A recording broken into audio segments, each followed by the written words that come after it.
esperamos que puede llegar a ser incobrable para nosotros, lo mandamos a pérdida directamente, entonces vamos a usar una cuenta de resultados negativos que se va a denominar deudores incobrables.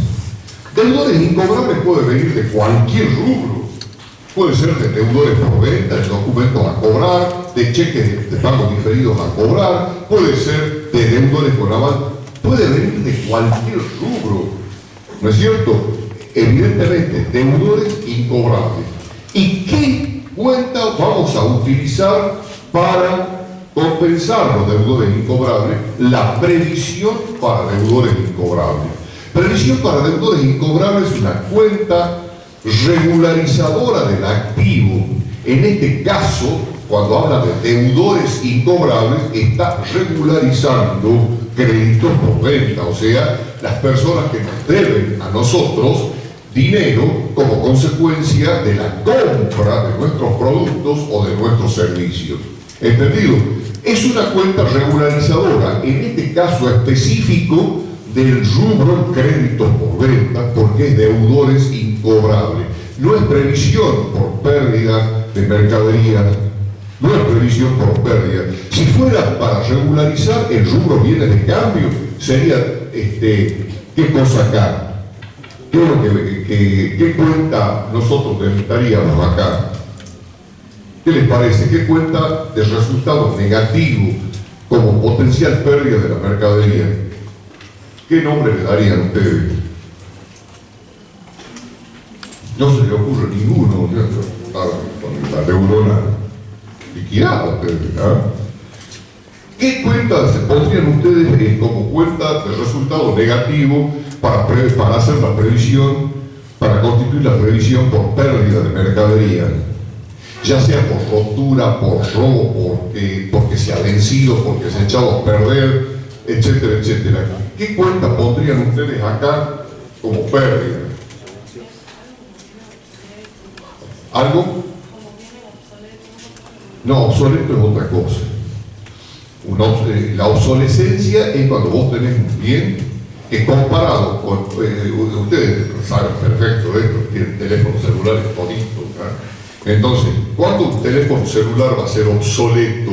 Cuando un teléfono celular ya le ha sacado 800 modelos nuevos que tienen nuevas aplicaciones, que tienen esto, qué sé yo, el WhatsApp ahora que hace poco ha salido. El sobrino mío me dice, sin WhatsApp vos sos nada.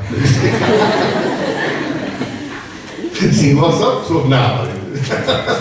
Entonces me trata de ser alguien. WhatsApp y el teléfono. Bueno, cuando salen los teléfonos con nuevas aplicaciones y qué sé yo, cuando son más veloces, qué sé yo, bueno, eso, tu teléfono ha quedado obsoleto frente a esto. No significa que no funcione, ni significa que en las empresas, hay muchísimas empresas que están trabajando con maquinarias obsoletas. ¿Por qué? Y porque han salido nuevas máquinas mucho más veloces, mucho más económicas en ese sentido, en el proceso de producción, pero la empresa no tiene en ese momento el dinero suficiente, la posibilidad suficiente para comprar las máquinas modernas. Entonces siguen trabajando con máquinas obsoletas, ¿no? Eso es obsolescencia. Pero acá sería pérdida. La obsolescencia es una inferioridad de condiciones de trabajo frente a otra. ¿Por qué? Porque esta otra tiene un mejor método o una mejor máquina, ¿no es cierto? Un mejor medio de trabajar que vos, ¿no es cierto? Más barato, más seguro, más eficaz y con mejor calidad. Punto. Esa es la obsolescencia. Pero acá se trata de perder mercadería por esos conceptos, porque se robaron mercadería, porque se echó a perder la mercadería, porque se venció la mercadería, porque se rompió mercadería. Si en un bazar, por ejemplo, se rompe una taza o alguna cosa en un juego y ya perdió el valor ese juego, de 6 tazas ya quedó por 5. Entonces, no es lo mismo, ¿sí? Esa es la previsión que nosotros deberíamos tener, ¿no es cierto? O sea, mercadería deteriorada o mercadería fuera de lo que realmente la cuenta de acá tiene representar lo que realmente le pasa al bien de cambio en el negocio. Puede ser por robo, sí. Puede ser porque no hay luz, porque hay mercadería estratégica y delicada que necesita un determinado tipo de mantenimiento, de conservación, sí. Sí, puede ser muchas causas que se ha deteriorado el producto. Entonces buscaremos la cuenta correspondiente acá, ¿no es cierto? O mercaderías perdidas directamente y ya nosotros sabremos por qué, ¿no? Y acá la previsión no va a ser para deudores incobrables, sino previsión para pérdida de bienes de cambio. Entonces es lo mismo, la previsión funciona igual, funciona exactamente lo mismo. Debitamos la cuenta que va a producir la pérdida, la debitamos ya como pérdida nuestra. Como les digo, abrimos el paraguas antes que llueva.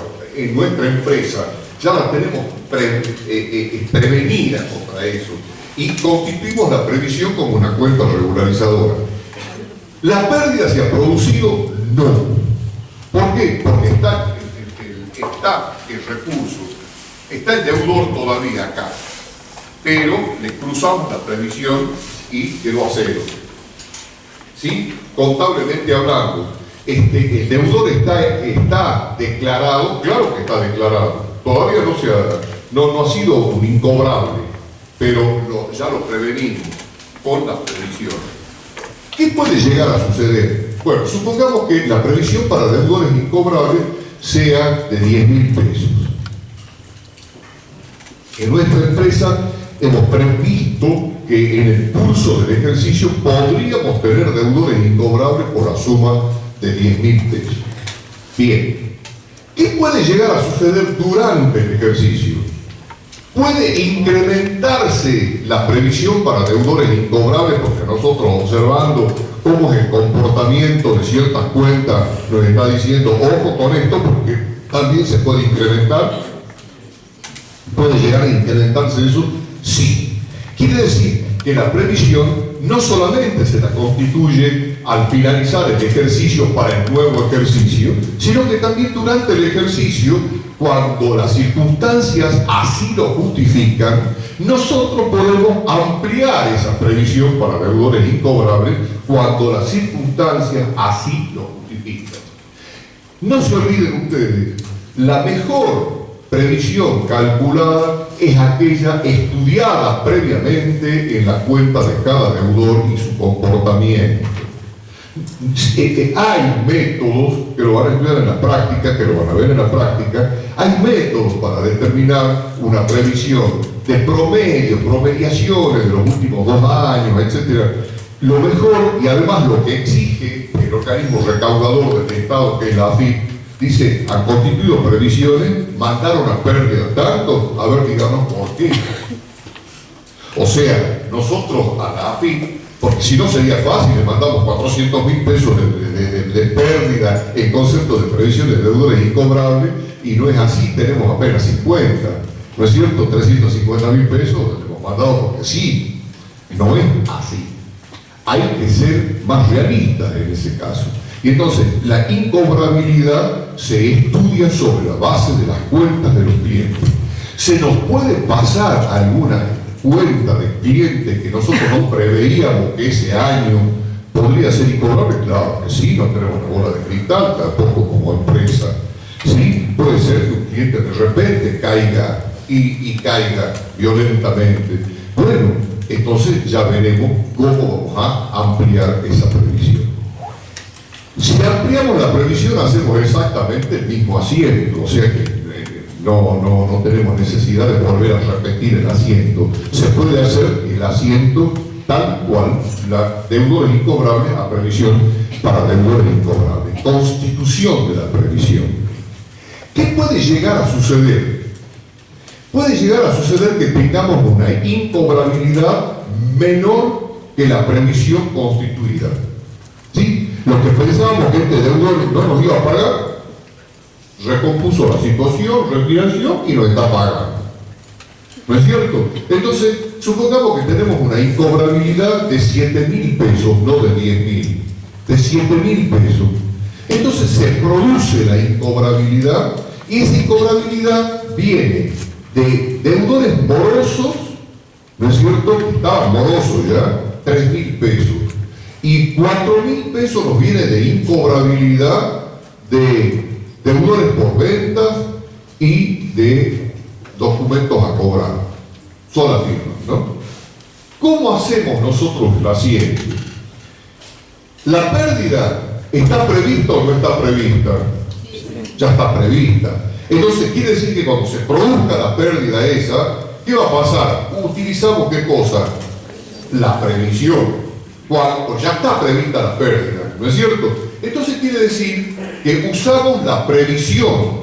Vamos a debitar la previsión para deudores incobrables. Ya no nos sorprendió el tema. Dijimos, no, ya lo teníamos previsto, eso ya lo mandamos a pérdida, así que nuestra empresa lo único que tenemos que hacer es sacar el recurso y compensarlo con esa previsión. Entonces, debitamos la previsión para deudores incobrables.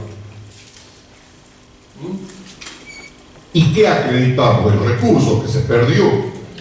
¿Qué recurso se perdió? En primer lugar, se perdieron deudores morosos que ya no nos pagaron más, de la mora, ya, chao, no nos pagaron. Entonces, supongamos hecho 3.000 pesos. Y vamos a ver, de deudores por venta, directamente de deudores por venta, ¡pum!, se declararon bichos. No nos pagan. ¿No es cierto? Dijeron, no, cerramos el negocio, ya vamos a ver cómo nos vamos a pagar. Bueno, perfecto, deudores por venta, 4.000 pesos, y documentos a cobrar, que teníamos, por ejemplo, de esos mismos deudores, ¿no es cierto?, a documentos a cobrar 3.000 pesos, o 2.000 pesos más, ¿cuánto es? 3.000 pesos más.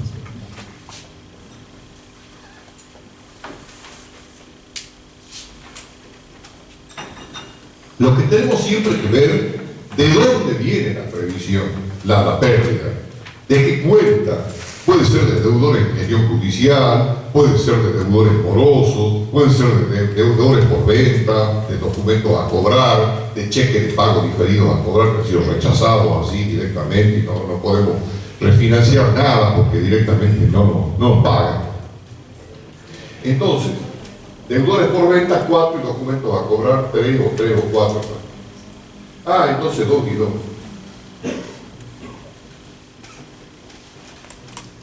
Eso es en el caso de que la previsión alcance. La alternativa de que hemos previsionado un monto mayor que el que efectivamente se ha producido la pérdida. ¿Sí? Entonces, ¿la previsión cómo va a quedar? La previsión va a quedar con un saldo de 3.000 pesos. Hay una previsión por deudores y para deudores incobrables, para incobrabilidad que resta, ¿no es cierto?, de 3.000 pesos. Acá la contadora está haciendo el mayor de la previsión para deudores incobrables como cuenta regularizadora, y entonces la previsión se constituyó como cuenta regularizadora, saldo acreedor, por supuesto, de créditos por venta, ahora menos 7.000 queda con saldo de 3.000 pesos.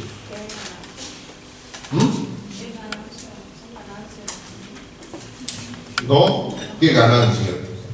La previsión para deudores incobrables es una cuenta regularizadora. Ojo. Como intereses positivos a devengar, como documentos descontados, como documentos endosados, como cheques descontados, cheques endosados, que están restando a las cuentas, ¿no es cierto?, por los saldos para que reflejen. Previsión para deudores incobrables va a ser una cuenta que regulariza el monto ya mandamos como incobrable X cantidad.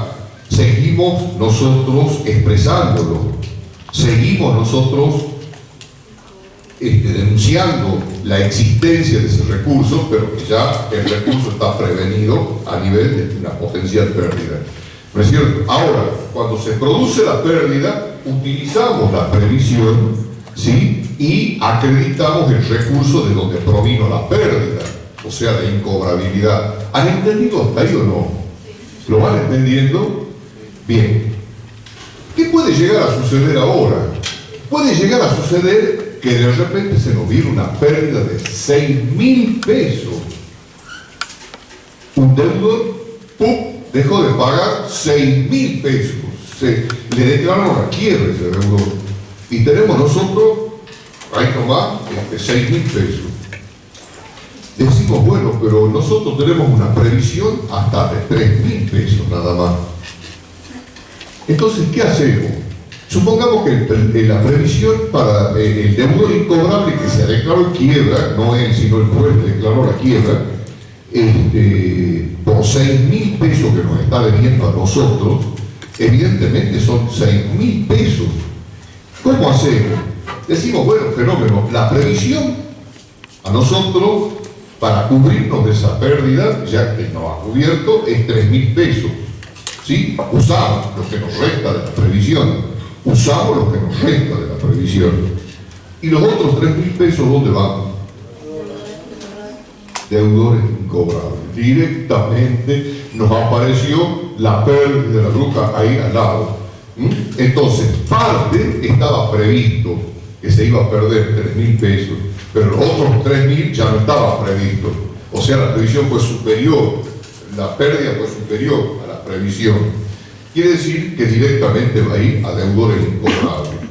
Y eso vamos a acreditar, o sea, vamos a sacar el recurso incobrable que viene de deudores por venta.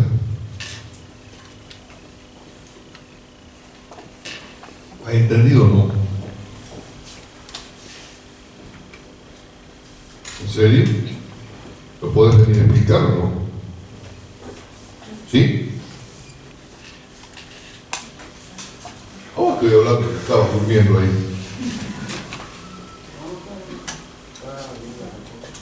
¿Así? ¿Pero lo has entendido o no? ¿Ah? ¿Lo puedes explicar?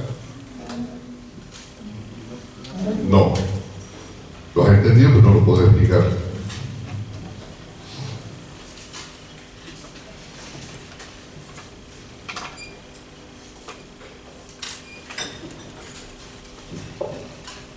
Quiere decir que la previsión para deudores incobrables puede ser suficiente y cubrir la incobrabilidad de un periodo, o de repente tornarse insuficiente y entonces se cubre con lo que resta de la previsión una parte o todo. Supongamos que nosotros tenemos una previsión de 10.000 pesos y resulta que la incobrabilidad es 15. Y bueno, hemos previsto 10, ¿no es cierto? Pero 15 porque, bueno, una empresa se cayó, bueno, fenómeno, entonces tenemos que debitar la previsión por 10 y 5 va a deudores incobrables directamente. O sea, la previsión puede ser por el monto aproximado a la pérdida, menor y usamos la previsión. Si es mayor, usamos la previsión y la diferencia es una pérdida también de deudores incobrables.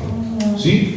¿Y qué vamos a acreditar? Vamos a acreditar directamente de dónde viene la incobrabilidad, de dónde puede venir, de deudores por venta, de documentos a cobrar, de cheques de pagos diferidos a cobrar, o de cualquiera de las otras cuentas.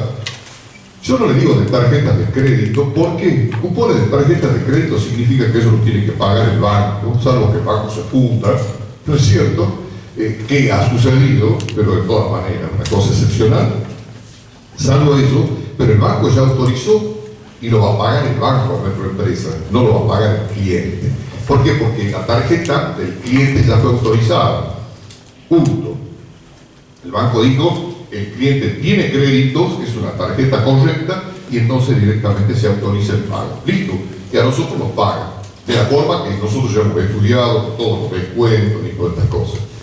Si un cupón de órdenes de compra, las órdenes de compra se dan en forma personal al afiliado, y quien se hace cargo del pago es el sindicato o la mutual. O sea que eso no tiene problema, ¿no? El problema puede venir también de los créditos garantizados. Evidentemente que puede haber créditos garantizados que en un momento se tornen incobrables una parte de repente. ¿Por qué? Y bueno, porque directamente no va a alcanzar o el remate del bien no cubre todas las obligaciones que tiene con nosotros. Bueno, ya son casos muy especiales que no vamos a entrar a discutir sobre eso, ¿no? Quiere decir, En general, la previsión puede cubrir la totalidad del crédito, del crédito incobrable, de la incobrabilidad, o puede no cubrirla. Si la cubre, ya sabemos cómo actuar. Tomamos la previsión y acreditamos los recursos de crédito por venta de donde viene la incobrabilidad. Y si es insuficiente, ya sabemos que tomamos lo que nos queda de la previsión, mandamos la diferencia a pérdida y acreditamos de dónde viene la incobrabilidad.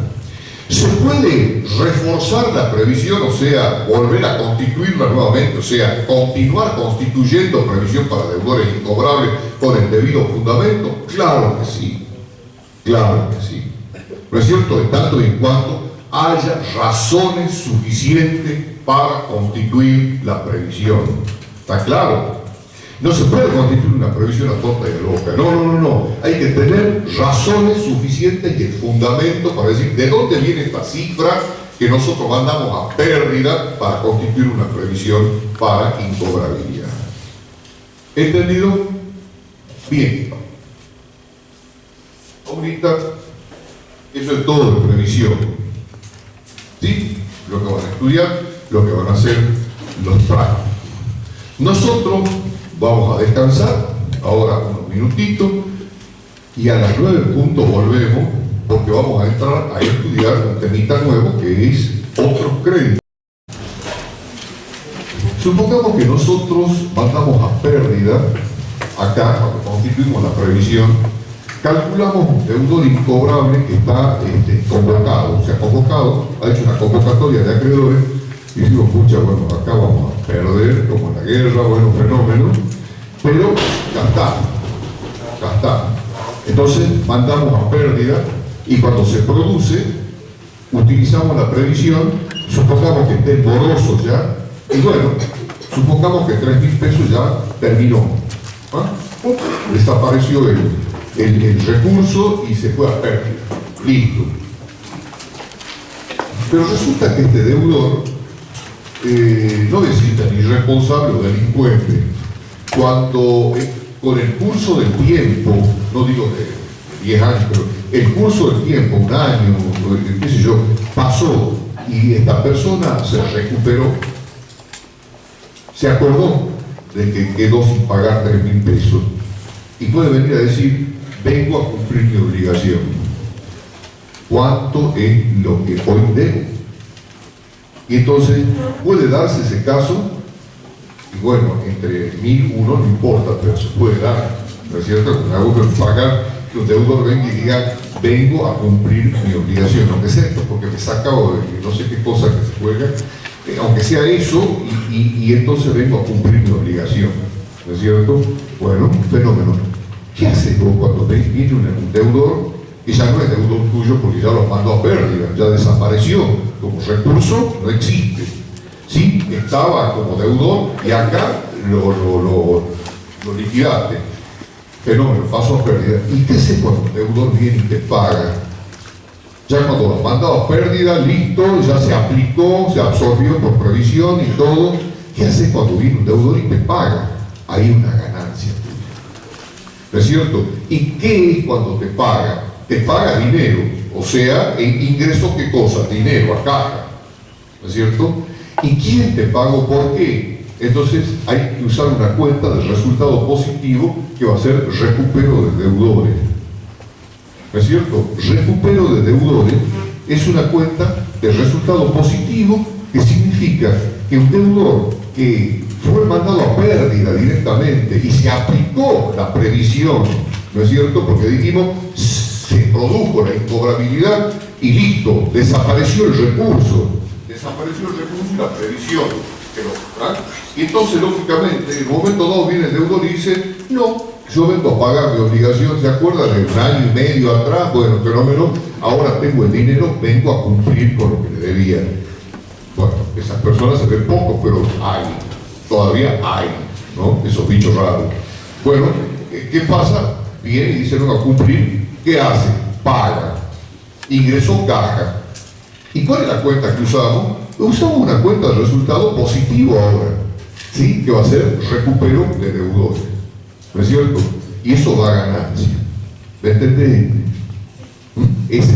por ese lado puede ser una ganancia, ¿no es cierto? Cuando se recuperan los deudores que nosotros hemos considerado ya perdidos y ya los mandamos a pérdida directamente, listo, con previsión y todo, ¿ah? Bien, quiere decir que la estructura de crédito por venta, la última cuenta regularizadora va a ser previsiones para deudores incobrables. ¿Sí? Previsión para deudores incobrables. Es en la estructura del rubro que hemos visto, deudores por venta, documentos a cobrar, cheques de pago diferidos a cobrar, cupones de tarjetas de crédito a cobrar, órdenes de compras a cobrar, documentos a cobrar con avales de terceros, hipotecas a cobrar, prendas a cobrar, menos intereses positivos a devengar,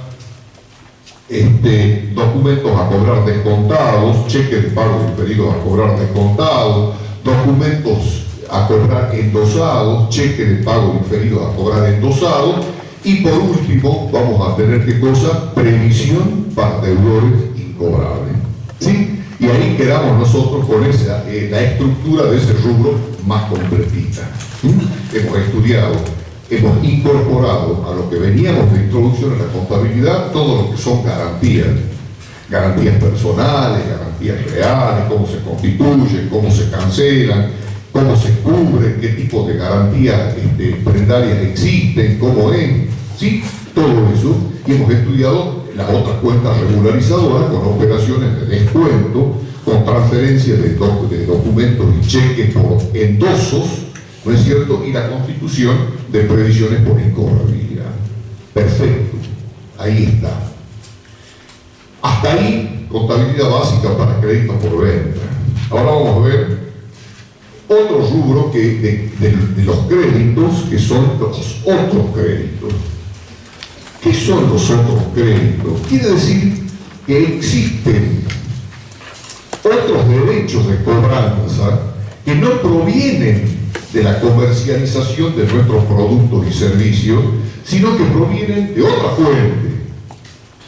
¿Sí? Por ejemplo, ¿se acuerdan ustedes cuando estudiaron la constitución de sociedades en aportes y cuando dijeron los aportes pueden ser en efectivo o en especie? Y ustedes dijeron, cuando los aportes son en efectivo, el socio puede aportar un mínimo del 25% en el momento de la constitución de la empresa y el 75% restante hasta un plazo máximo de 2 años. ¿Se acuerdan?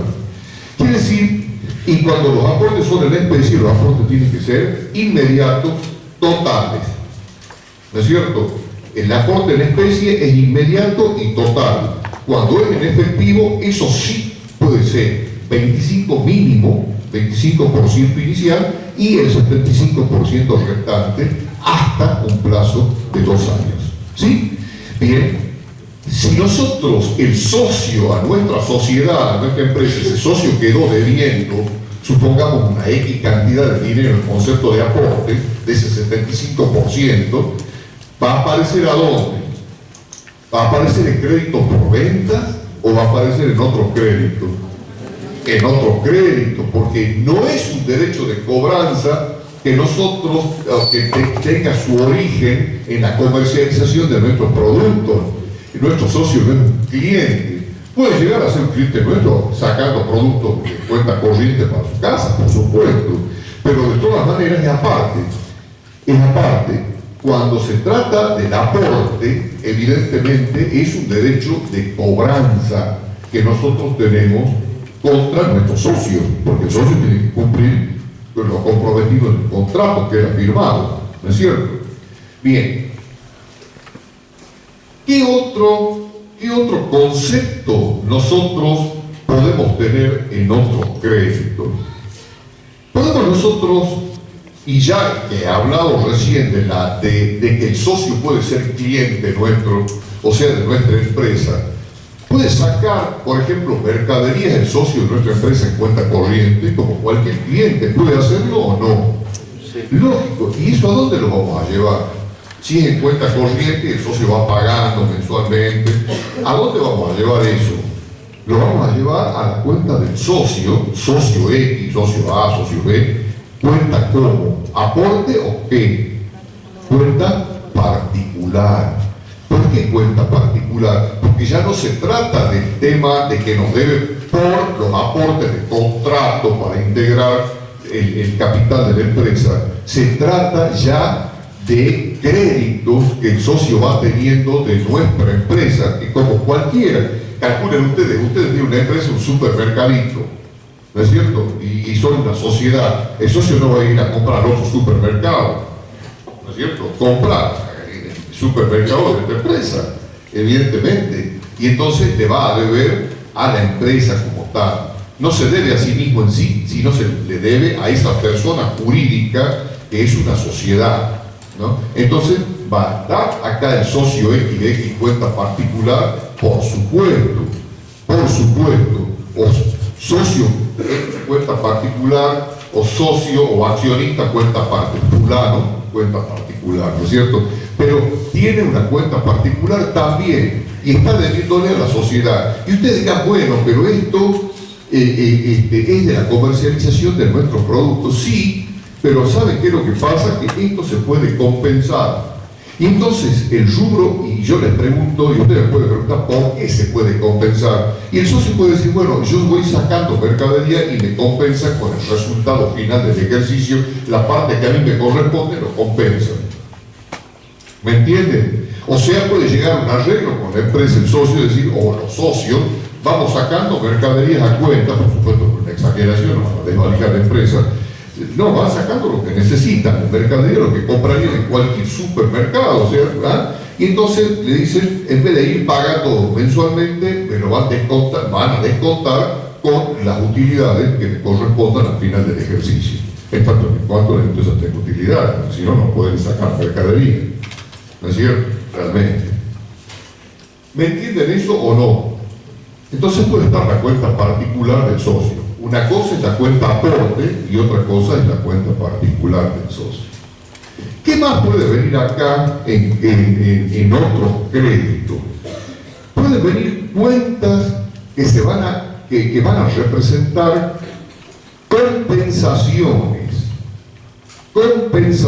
no derechos de cobranza como tal, sino derecho de compensación. ¿Compensación con qué? ¿Se acuerdan ustedes cuando hacían la liquidación mensual de la posición mensual técnica del impuesto al valor agregado? ¿Se acuerdan cuando decían todo lo que nosotros hemos comprado nos generó un IVA crédito fiscal? Y todo lo que nosotros vendemos, o los intereses que cobramos, nos genera un IVA débito fiscal. Los intereses que pagamos nos genera un IVA crédito fiscal. Entonces, fíjense ustedes, decimos IVA débito fiscal es una cuenta que en ese momento es patrimonial del pasivo, IVA crédito fiscal patrimonial del activo. ¿Y dónde va el IVA crédito fiscal? Va a otros créditos. Y el IVA débito fiscal al pasivo va en otros pasivos. ¿No es cierto? Pues no se trata de lo que se le debe al proveedor o lo que los clientes nos deben a nosotros. No, se trata de un impuesto. Ambas cuentas, tanto el IVA crédito fiscal como débito fiscal, son cuentas que se utilizan y que, bueno, depende de la posición que cada uno tenga. Para algunos colegas, el IVA débito y crédito fiscales no son cuentas patrimoniales, porque ahí se están representando impuestos que evidentemente no nos corresponden. Bueno, está bien, pero de todas maneras representan una realidad patrimonial de la empresa. ¿Hemos pagado IVA o no? Claro que hemos pagado IVA. ¿Cobramos IVA o no? Claro que cobramos IVA. Incluso más, ingresa el dinero a la caja. ¿No es cierto? Para nosotros es una cuenta patrimonial, una y otra, que mensualmente desaparezca con un asiento que dice que si el IVA débito fiscal es mayor que el IVA crédito fiscal, va a determinar si un IVA como. Supongamos que el IVA débito fiscal sea igual a 100, IVA débito fiscal 100, y que el IVA crédito fiscal sea 60. ¿Cómo va a ser el asiento de la posición técnica mensual? ¿Ah? o sea, el IVA débito fiscal que tiene saldo acreedor se cancela, y el IVA crédito fiscal que tiene saldo deudor también se cancela. Pero resulta que acá el asiento no cierra. ¿Por qué? Todavía nos falta pagar 40 pesos.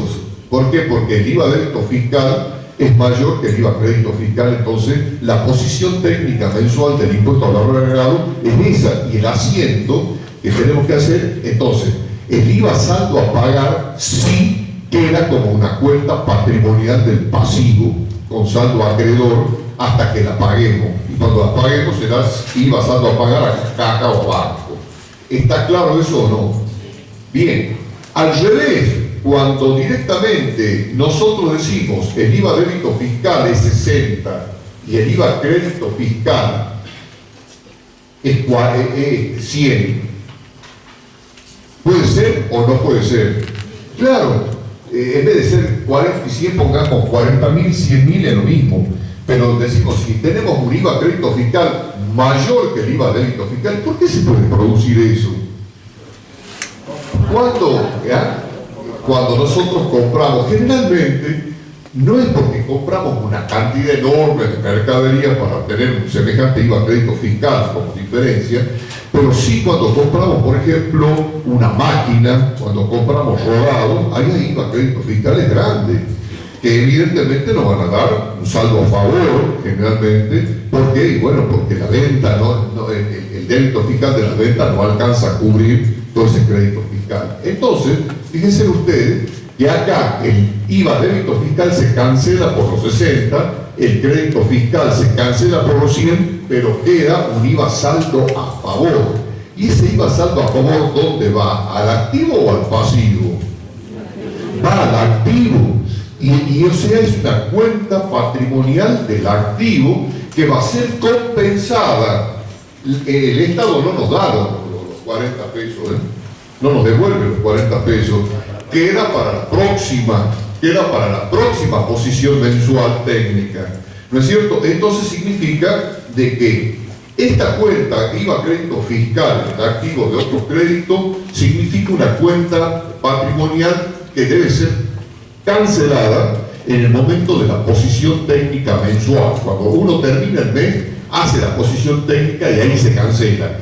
Y si el IVA crédito fiscal es mayor que el débito fiscal, pues aparecerá un IVA saldo a favor que va a ser patrimonial del activo y va a ser compensable.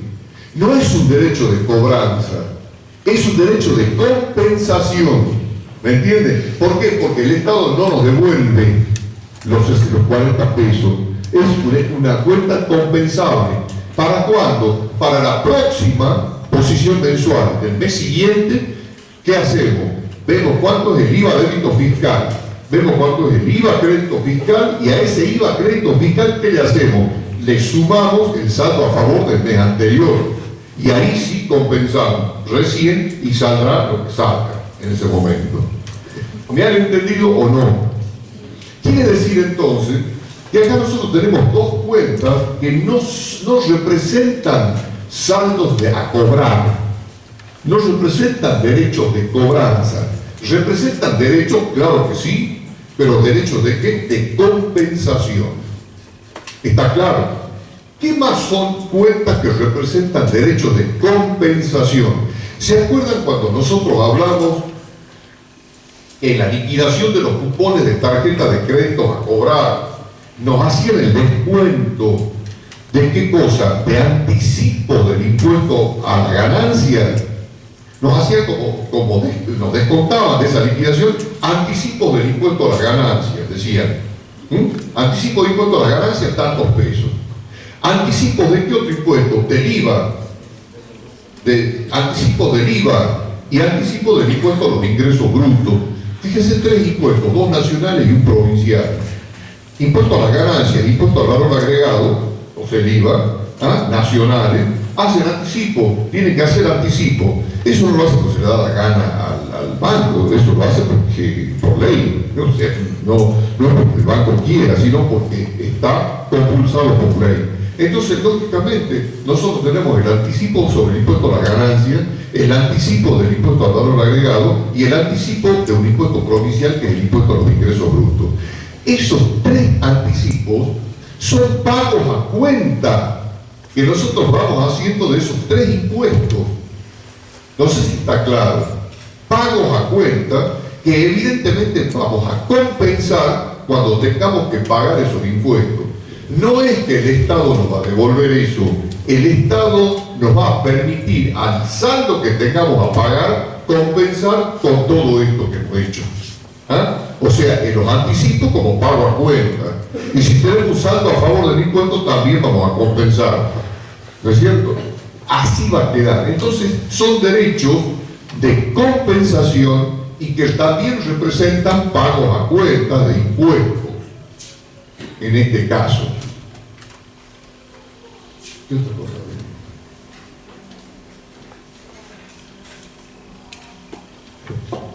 ¿Hasta ahí está clarito o no? ¿Lo tienen clarito? Tenemos el tema de la deuda del socio por aporte, socio cuenta aporte, ¿no es cierto? Cuando sale socio cuenta aporte, ustedes saben que en otros ingresos, saben que los socios todavía están debiendo en efectivo aportes, ¿no es cierto? Y que, bueno, tendrán que pagarlo en su momento. Cuando sale de la cuenta socio cuenta particular, es porque el socio, incluso más, o sacó mercadería en cuenta corriente o pidió un préstamo a la empresa. ¿Puede ser o no? Puede ser que el socio le pida un préstamo a la empresa. Le dice, necesito para tal cosa, una enfermedad o lo que sea, y la empresa le da un préstamo. Bueno, eso que le debe la empresa al socio por el préstamo, eso va a ir a su cuenta particular. ¿Está claro? Bien. Luego tenemos nosotros no derechos de cobranza, sino derechos de compensación, como son los anticipos y los IVA, crédito fiscal o saldo a favor que nosotros vamos a tener, ¿no es cierto?, en la estructura patrimonial. Entonces eso no es dinero que nosotros vamos a cobrar, nada de esto, pero no lo vamos a cobrar en dinero, en pesos, pero sí vamos a compensar lo que debemos pagarle al Estado, lo compensamos con estos saldos a favor que nosotros tenemos. ¿No es cierto? Los anticipos son pagos a cuenta y los saldos a favor, el IVA saldo a favor es lo que nos quedó para compensar en el próximo mes con la nueva posición técnica. ¿No es cierto? Y el IVA crédito fiscal es lo que va surgiendo durante las operaciones del mes, que luego a fin de mes tenemos que hacer el asiento de posición técnica mensual. ¿Me han entendido o no? Sí.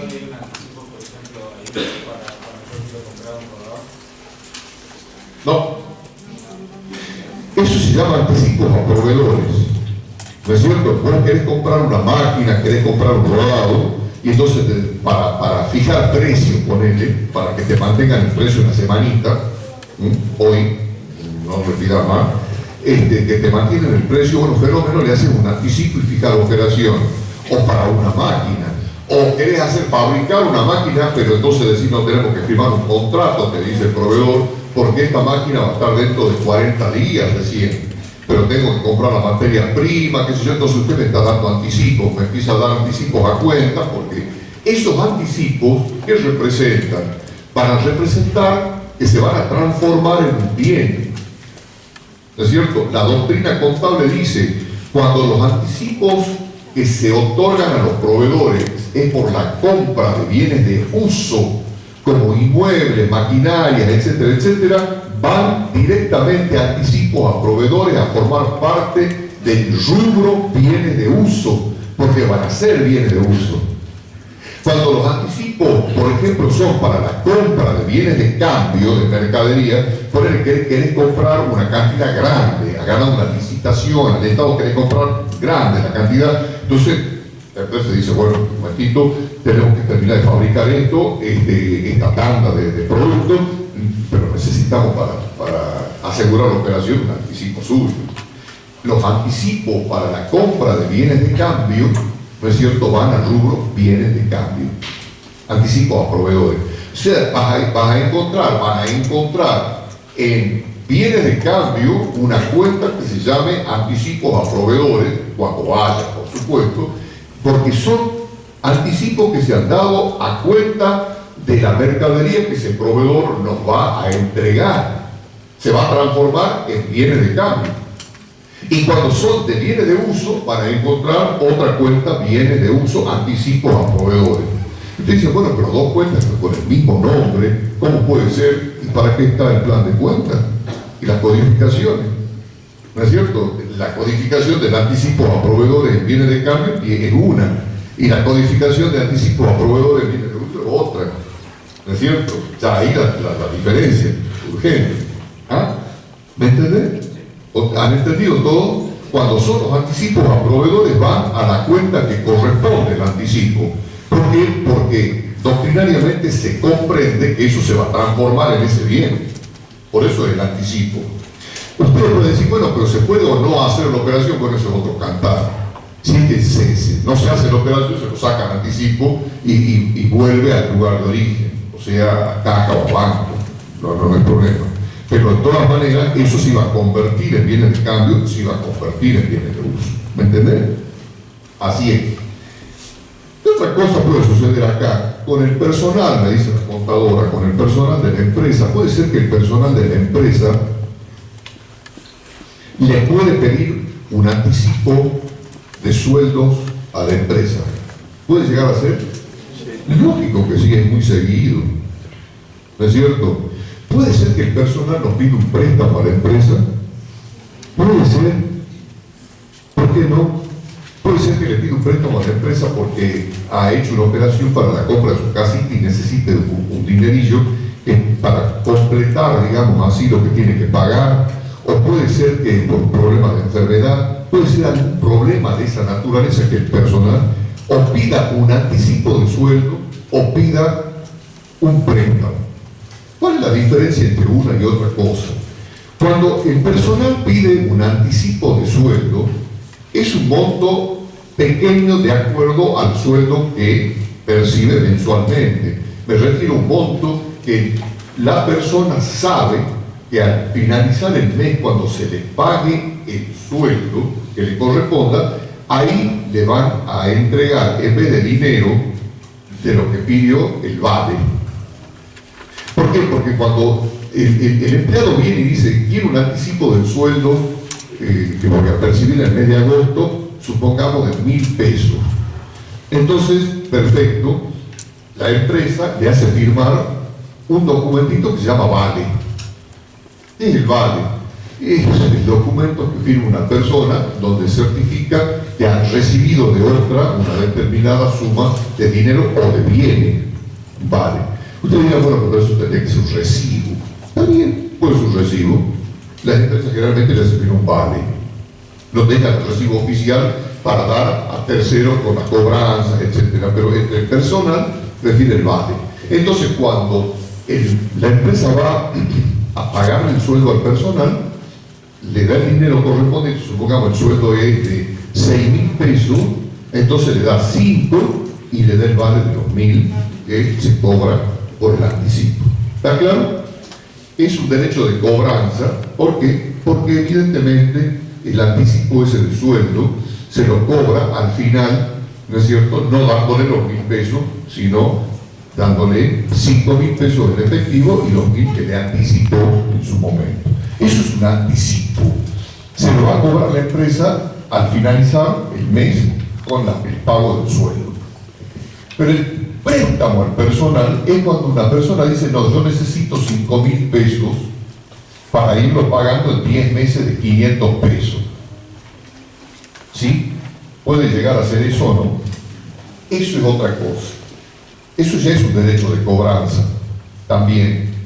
Pero el préstamo es cuando se le da un monto mayor al empleado y que lo va pagando mensualmente con el sueldo. ¿Está claro? ¿Ah? Es raro que una empresa tenga que cobrar intereses a su personal. Generalmente, las empresas bien nacidas no le cobran intereses a su personal, generalmente. Independientemente del sueldo. O sea, rento de un empleado una cierta cantidad y digamos él cobra, pero yo no me cobro digamos de su sueldo, sino él me tiene que venir a cobrar. Te paga contra el pago de sueldo. Ahí está el recibo listo. Está cobrando, ahí está el recibo listo. ¿Sí? Eso estamos seguros para la empresa porque salvo que pase algo a la persona, pero si no, no. Son derechos, esos sí son derechos de cobranza. Han entendido derechos de compensación, derechos de cobranza, que no provienen de la comercialización de nuestros bienes o servicios como empresa. Eso, por eso va a otros créditos. Son otros créditos. ¿Entienden? Eso también forma parte de lo que nosotros llamamos el rubro créditos en general. ¿Han entendido? ¿Hay alguna cosa más, Paulita?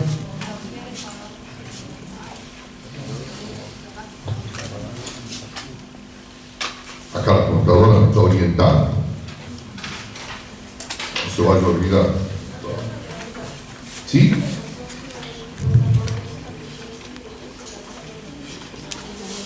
Es derecho de cobranza porque tiene que pagar en platita en efectivo, cantante y sonante, porque es la única manera que la ley permite el aporte en efectivo. ¿Cómo? No, porque ¿saben qué es lo que pasa? Ahí tiene que integrar el capital social. Ahí no se trata del préstamo. Acá se trata de que tiene que integrar el capital social, que la ley lo obliga a formarlo. Ahora, nuevamente les repito, yo no quiero, desde ningún punto de vista en esta clase, en este curso, empezar a hablar sobre las modificaciones del Código de Comercio y el Código Civil. Recién nos estamos desburrando todos los profesionales, aunque les parezca mentira. Tenemos que estudiar y mucho las modificaciones del Código Civil y del Código de Comercio. Los profesionales estamos obligados primero a saberlo bien antes de enseñarlo. Como decía Borges, cuando uno enseña, tiene que saber mucho de lo que enseña. Así dice 3 veces, mucho de lo que enseña. Si no, no tiene sentido, ¿no? Bueno, nos estamos desburrando, hablando bien en criollo, los profesionales, para saber bien las modificaciones del Código Civil y del Código de Comercio. En el momento mismo que nosotros tengamos claritas las cosas, va a ser el momento que vamos a incorporar ya, a pesar de todo, que tenemos ya que incorporarlo a partir del año que viene, pero ya hasta el año que viene supongo que esto trabajará un poco y entonces vamos a tener posibilidades de enseñar, ¿no es cierto?, las nuevas modificaciones. Con todo, cuando hagan derecho comercial, cuando hagan derecho civil y todo eso, van a tener que aprender las modificaciones del código nuevo ahí incorporado. Todavía en el Colegio de Abogados hoy están discutiendo algunos temas bastante espinosos sobre las interpretaciones de ciertas modificaciones. O sea, hay muchas cosas, incluso más, hay cosas que se tienen que resolver en el Congreso con leyes especiales que todavía no han salido. Hay muchas aristas que todavía se está medio inseguro, ¿no? Pero bueno, ya está, las modificaciones ya están en vigencia. No podemos incorporarlos a ustedes en eso. Para los que rindan introducción a la contabilidad, todo el aspecto jurídico de comerciantes, empresas que han aprendido, y espero que lo tengan en la cabeza, no es que no sirva para nada, tampoco eso se tira a la basura, pero de todas maneras ha sufrido serias modificaciones. Y entonces, lógicamente, vamos a ver cómo vamos a tomar los exámenes en ese sentido. Bueno, acá la contadora me está diciendo de que hay algo más que nosotros tenemos que poner en estos otros créditos. ¿Y saben qué? todo lo que ha sido pagado por adelantado, los gastos pagados por adelantado, que no son derechos de cobranza, son derechos de uso o de goce. Por ejemplo, nosotros podemos pagar por adelantado el alquiler de nuestro local. Tenemos planificado irnos de viaje y decimos, bueno, vamos 2 meses, perdón, no sería, ¿no? 2 meses de viaje y decimos, no, tenemos que dejar pagado el alquiler del local que está trabajando, de la empresa. Entonces le decimos al propietario, le dejamos 2 meses pagados por adelantado, el mes de septiembre y el mes de octubre. Entonces el propietario, más pronto que volando, nos dice que sí, porque así nomás no se encuentra con el dinero. Entonces, evidentemente pagamos 2 meses por adelantado. Entonces uno dice, bueno, ¿qué derecho tiene de usar ese local durante 2 meses? ¿No es cierto? ¿Por qué? Porque ya lo pagamos por adelantado. ¿Qué asiento hacemos cuando pagamos por adelantado ese gasto? Y nosotros decimos, ¿salió qué? ¿Salió dinero de la caja o del banco? O sea, ¿salió efectivo que caja o salió un cheque que banco? Cuenta corriente. ¿Y qué vamos a debitar para reflejar esa situación? Una cuenta que se llama alquileres pagados por adelantado.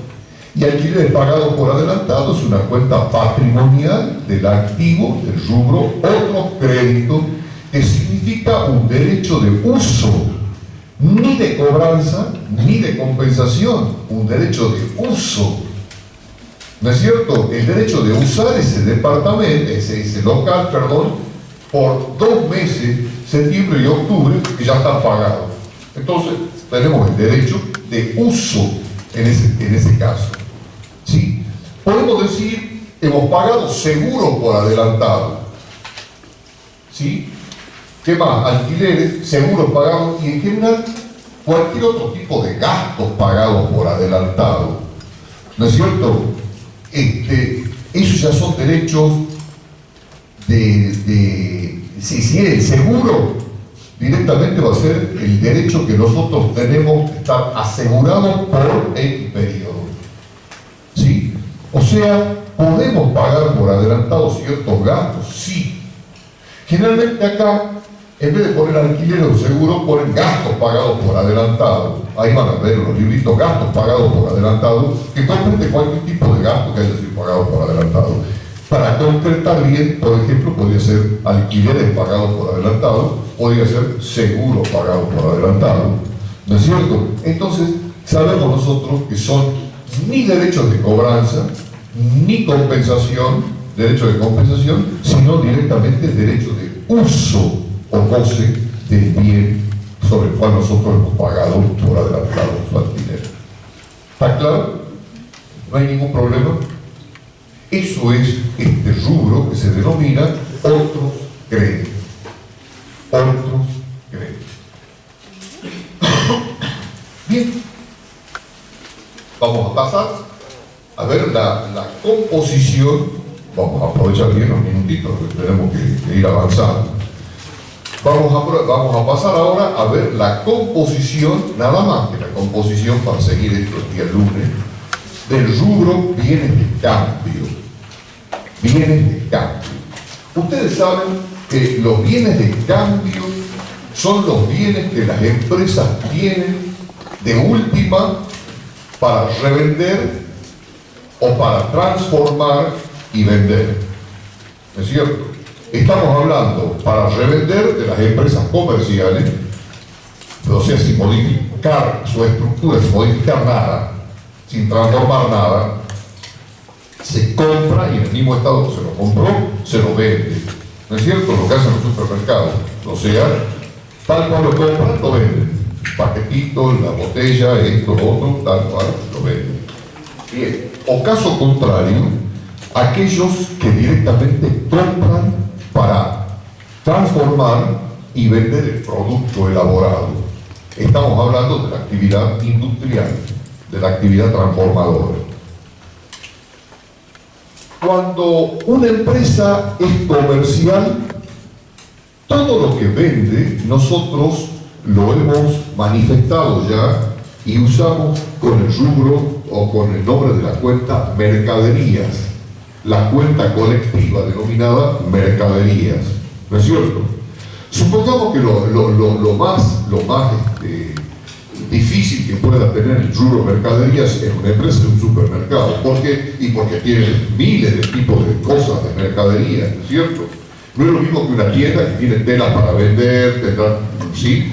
O una casa de moda que tiene pocas cosas, así, los vestidos, las faldas, o los pantalones, los trajes, los pullovers, las camisas. Pero en los supermercados tienen miles de artículos. Y entonces directamente la cuenta general que reúne a todos estos artículos del supermercado se llama mercadería. Ahora esa es la cuenta colectiva. ¿Cómo pueden ustedes clasificar esa cuenta colectiva de mercadería? Y la pueden agrupar de acuerdo a las características que tenga. Por ejemplo, bebidas con alcohol o bebidas blancas que se llaman. Vino, por otra parte, tanto espumantes como no, gaseosas, por otra parte, lácteos, por otro lado, conservas, por otro lado, carnes rojas, ¿sí? Y así sucesivamente. Ahí ya abren la cuenta mercadería en subrubros, en subcuentas, ¿no es cierto?, para ir controlando mejor. Y luego siguen abriendo, por ejemplo, los lácteos. Supongamos los lácteos de tal marca, de otra marca, de otra marca, de otra marca, que pueden tener queso, manteca, yogures y todas estas cosas, lo van abriendo en cada una de esas cuentas, ¿no es cierto? O sea, van abriendo mayores auxiliares de esas cuentas para ir controlando, ¿no es cierto?, el inventario de cada uno de esos productos, ¿no es cierto? Bien. Pero la empresa comercial, la cuenta fundamental es la cuenta mercadería. ¿Qué pasa con la empresa industrial? Mira, con la empresa industrial es otra cosa ya. Porque la empresa industrial compra para transformar, para producir, ¿sí?, para elaborar un producto. ¿Qué es lo que compra? En primer lugar, compra la materia prima. ¿Y cómo nosotros definimos la materia prima? ¿Qué es la materia prima de un producto elaborado? Es el componente principal que tiene el producto elaborado. Supongamos, ¿cuál es la materia prima del pan? La materia prima del pan es la harina. Sabemos nosotros que es la harina. Y depende de qué tipo de pan hagamos, será la harina blanca, la harina con no sé qué cosa, con salvado, bueno, en fin. Depende, pero sabemos nosotros que la materia prima fundamental del pan es la harina, ¿sí? Eso es. Ahora, ¿el pan es hecho de harina nomás?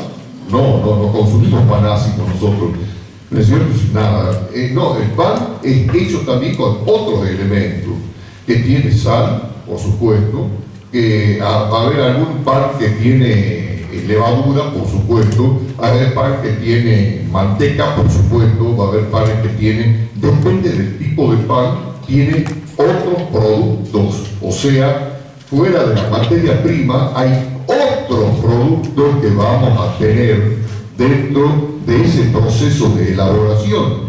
Depende del tipo de producto que vamos a fabricar. ¿Sí? Una heladería, por ejemplo, no es lo mismo fabricar un helado de crema que un helado de verdura, iba a decir, de fruta, ¿no es cierto? No es lo mismo, son distintos elementos. El pan puede tener azúcar, claro que sí, va a tener dulce, claro que sí, ¿no es cierto? Depende si son facturas, todo va a depender de las características. Entonces son otros materiales que hay ahí. Hay materia prima y otros materiales. Cuando eso que está en el depósito se pide y se lleva a la fábrica para hacer el proceso de producción, evidentemente ahí están las máquinas, pero las máquinas no andan, hasta ahora no andan solas. Ya comenzó a trabajar los robots en la industria, no sé si se han enterado. Ya los robots comenzó a reemplazar al personal, ¿no? Ahora, ¿qué pasa ahí? Supongamos que estamos en la realidad nuestra. Está el personal, trabajando dentro del proceso de la fábrica. Entonces entró la materia prima y los otros materiales entraron y entra el proceso de elaboración del tipo de pan que nosotros hayamos definido. Bien, cuando hay en pleno proceso de elaboración, fíjense ustedes, nosotros vamos a encontrar lo que se llama productos en proceso de elaboración. Y cuando el producto ha salido terminado al final, ahí vamos a tener los productos terminados o elaborados, que eso es lo que va a vender la empresa. En principio, todo es pero, todo es medio relativo acá.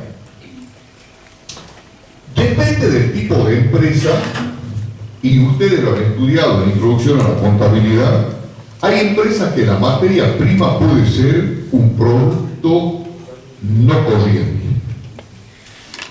Sí, hay materias primas corrientes y no corrientes. ¿Ah? No, ahí no es la materia prima. La materia prima de la minera es la uva. Se sobreentiende que es la uva, ¿no es cierto? ¿Se acuerdan cuando nosotros hablábamos de aquellas empresas que fabricaban muebles finos, instrumentos musicales que necesitan madera estacionada por mucho tiempo? Madera fina estacionada por mucho tiempo. ¿Para qué? Para evitar que se hinche la madera, que se contraiga la madera por efectos del calor, del tiempo, del frío, etcétera, etcétera, y entonces la madera se raja así. Entonces esa madera, para evitar esa situación, tiene que estar estacionada por años. Por eso esas empresas van a tener materia prima no corriente. O sea, viene de cambio con materia prima no corriente. ¿Sí? Por ejemplo, otros materiales no, porque otros materiales se compran de acuerdo a la necesidad del proceso. Punto. Pero los productos en proceso de elaboración es ahí donde entra lo que vos estás diciendo. Cuando se trata de empresas que fabrican bebidas alcohólicas, como por ejemplo vinos, cuando se trata de empresas que fabrican bebidas blancas como el whisky, que necesitan años de estacionamiento para sacar algo fino, dice 12 años, 6 años, ¿sí? El whisky no sé cuántos años, bueno, fenómeno. Eso está en proceso de elaboración, en estacionamiento, en vasijas especiales, etc. Es un producto en proceso de elaboración que está por años. Y cuando sale, así se vende, ¿no? Así se vende, se paga, mejor dicho. Cuando sale como producto terminado, es ahí donde tiene un precio bastante alto, ¿no? Todo esto, realmente es así.